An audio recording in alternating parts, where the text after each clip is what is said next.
So my name's Troy VanBlaricum. I'm the athletic trainer at Effingham High School. I went to high school at West Richland High School in Noble. Graduated from there in 2000. Played baseball all 4 years of high school. Played sports all growing up. So then after I graduated from high school, I went 2 years to Olney Central College in Olney, and then I transferred to Western Illinois University in Macomb to major in athletic training. You were the trainer here now for Effingham High School. How did you get the job?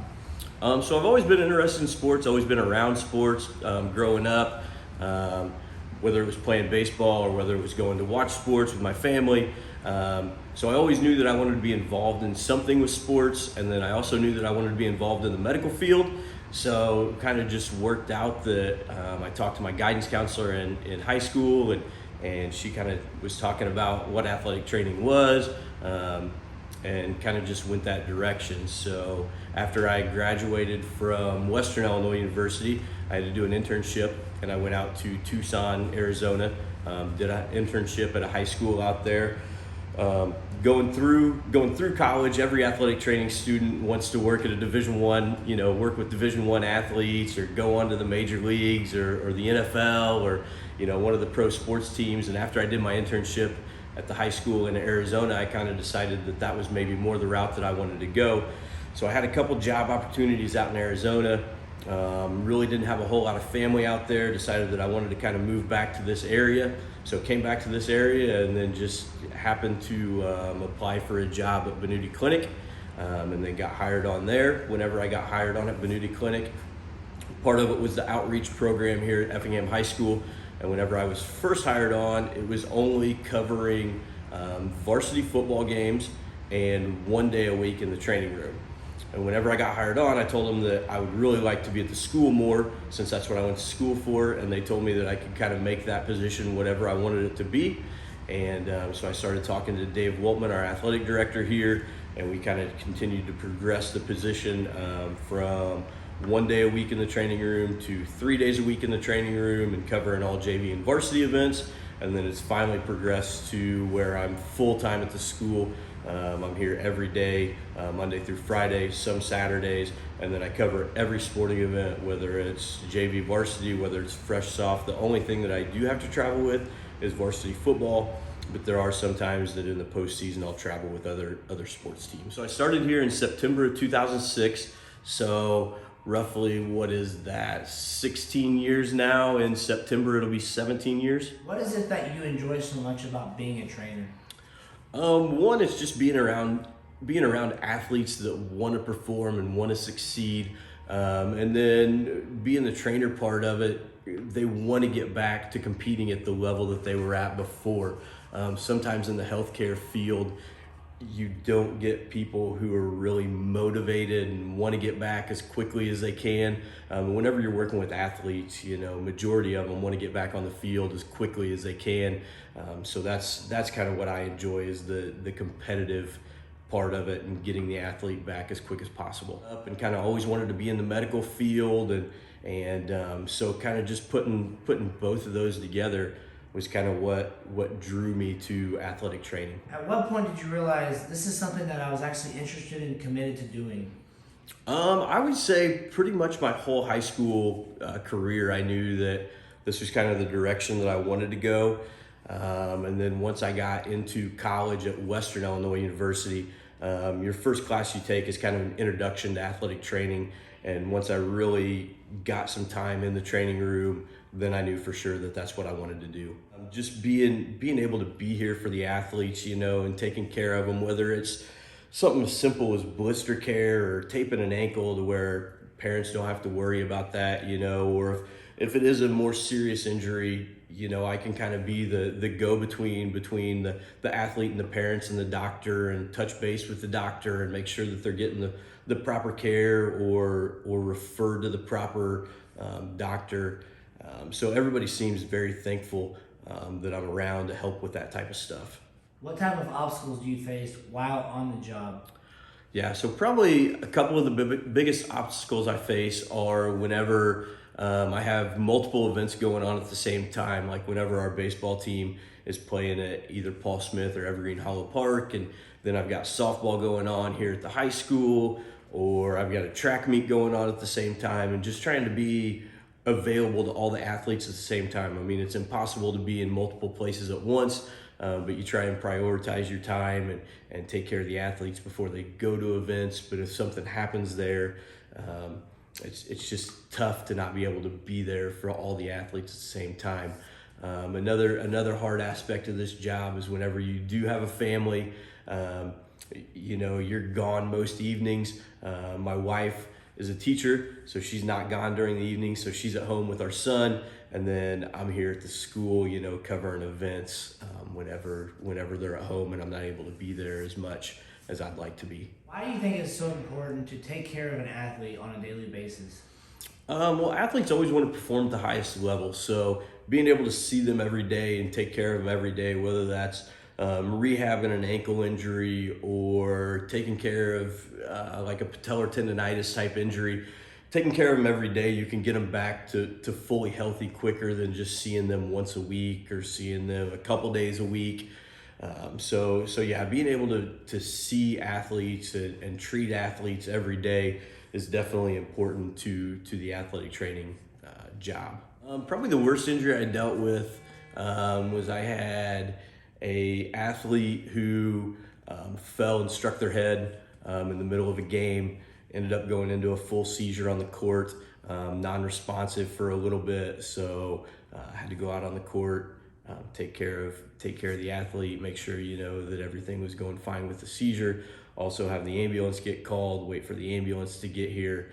Luckily it was in the middle of a game, so there was a doctor that was available to help me out a little bit. A couple nurses came down, but it was a packed gym, and whenever something like that happens, everybody's eyes are on you and the athlete, and it's kind of a traumatizing event for people if they've never been around somebody that's had a seizure before. And then also we had a athlete from an opposing school one time who during a football game actually collapsed on the field. Come to find out it was a concussion that was not reported, who he ended up playing the next game, and then kind of had a secondary concussion, collapsed. We got him off to the sideline, but he was in and out of consciousness, had to wait for an ambulance to get there.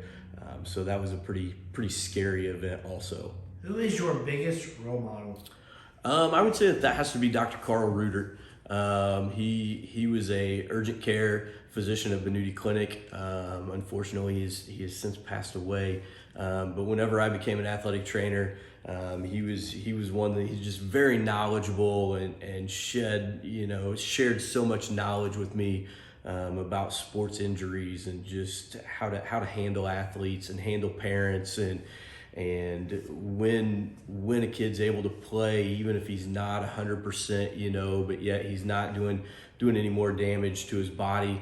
And so, yeah, I would say Dr. Carl Reuter is probably my biggest role model from a athletic training perspective. If you wouldn't have been a trainer, what would you have done instead?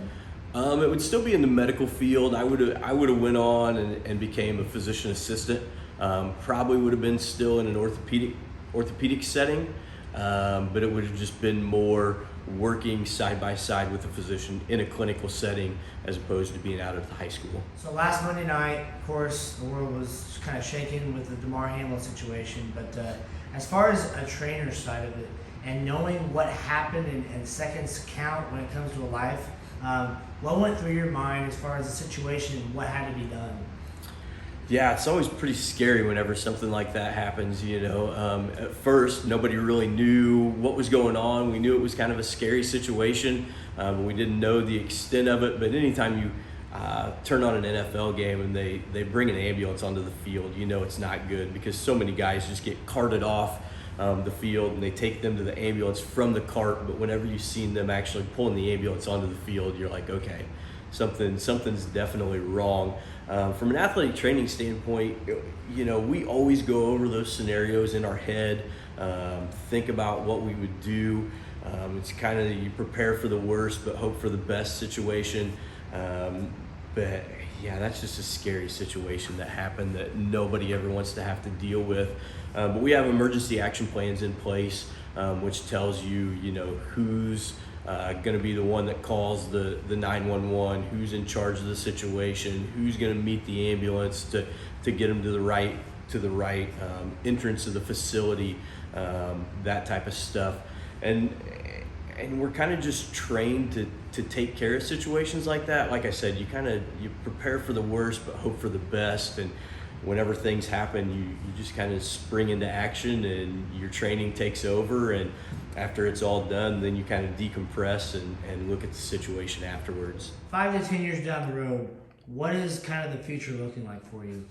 Well, I mean, I'm kind of still planning on being the trainer for Effingham High School. At some point, I wouldn't mind getting into some of the administrative role at the hospital, whether that's becoming a supervisor or potentially a clinical director down the road. Kind of go into that aspect more than being at sporting events all the time because of, like I was talking about earlier, being away from the family all the time. Does family ever are they able to make it to games that you're being a trainer because of the fact that you're putting in so much time away from home? So they used to come to games back when, so my son's 3 now. Back whenever he was smaller and didn't move around as much, my wife would bring him to some games.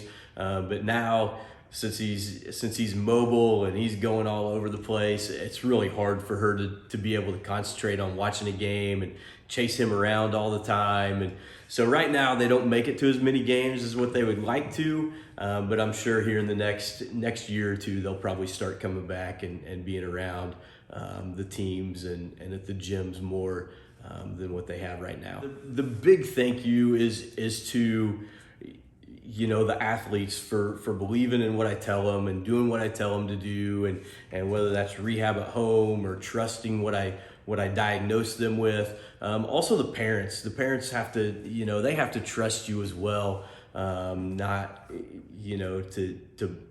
to trust what you're telling them is correct and not always have to take them to the doctor and pull them out of school to go to physical therapy appointments. And so just having that relationship with athletes as well as the parents is huge, and I'm just very thankful to have great athletes and great parents from that standpoint. Also, my coaches are great. You hear horror stories of athletic trainers who have to deal with terrible coaches, and they want to get their athletes back quicker, and they don't trust what their athletic trainer's saying. But my coaches have been great whenever it comes to that aspect. They fully support everything that I tell them. If I need to hold kids out for a few games, to get them back healthy, they've been great with that. Our athletic director, Dave Woltman, like I said, whenever I first started, it was 1 day a week covering varsity only football, and he's been fully on board with helping get us to a full-time contract. So I've just had great support throughout everybody that's involved in athletics here at Effingham High School. No, I just want to say thanks to you for giving me the opportunity to be interviewed, especially with what we talked about earlier with the Damar Hamlin situation coming to light, and athletic trainers kind of being put at the forefront of that. Athletic trainers aren't just at the NFL level, at the professional level, at the Division I level. There's athletic trainers that are caring for athletes all over the country, all over the world, whether that's at the professional level or all the way down to the junior high and high school level as well. So thanks for giving me the opportunity to talk to you.